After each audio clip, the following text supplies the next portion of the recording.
रोखठोक, बेधडक आणि नेमक्या घडामोडींचा अचूक वेध घेणारं एकमेव विजनरी बातमीपत्र विन टीव्ही मराठी.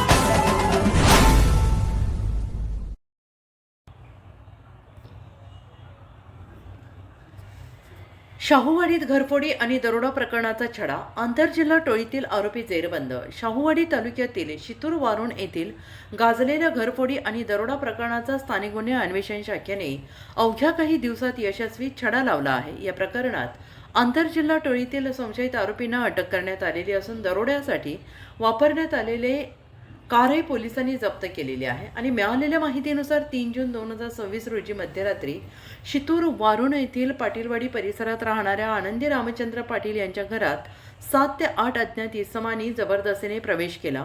आरोपींनी आनंदी पाटील यांना मारहाण करून त्यांच्या गळ्यातील सोन्याचे मंगळसूत्र हिसकावून घेतले. तसेच घरातील दादासाहेब रामचंद्र पाटील यांना काठी, लोखंडी पारळ आणि इतर साहित्याने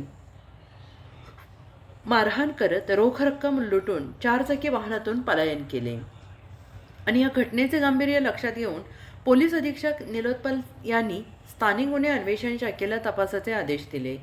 पोलीस निरीक्षक सुशांत चव्हाण यांच्या मार्गदर्शनाखाली विशेष पथके तयार करून सीसीटीव्ही फुटेज, तांत्रिक विश्लेषण आणि रेकॉर्डवरील गुन्हेगारांची माहिती तपासण्यात आली. या तपासादरम्यान हा गुन्हा सांगली जिल्ह्यातील अंकलखोप येथील संतोष कुन्हाडे, विनोद काळे आणि त्यांच्या साथीदारांनी केल्याचं निष्पन्न झालंय. आणि त्यानंतर पोलिसांनी धाराशिव जिल्ह्यात शोध मोहीम राबवून टोकी परिसरात सापळा रचला. यावेळी पांढऱ्या रंगाची स्विफ्ट कार ताब्यात घेण्यात आली आणि कारमध्ये आढळून आलेले निहाल रफिक शेख वय वर्ष 24 टोकी आणि शंकर प्रकाश भोसले वय वर्ष 19 अंजनसोंडा तालुका भूम यांना ताब्यात घेऊन चौकशी करण्यात आली. चौकशीमधून दरोडा प्रकरणातील इतर आरोपींबाबत महत्त्वाची माहिती मिळालेली असून उर्वरित आरोपींचा शोध सुरू असल्याची माहिती पोलिसांनी दिली आहे. ग्रामीण भागात भीतीचे वातावरण निर्माण करणाऱ्या या दरोडेखोर टोळीचा पर्दाफाश करण्यात पोलिसांना मोठं यश मिळालेलं असून या कारवाईचे नागरिकांकडून स्वागत होत आहे. विन टीव्ही मराठीसाठी शाहूवाडीहून नथुराम डवरी.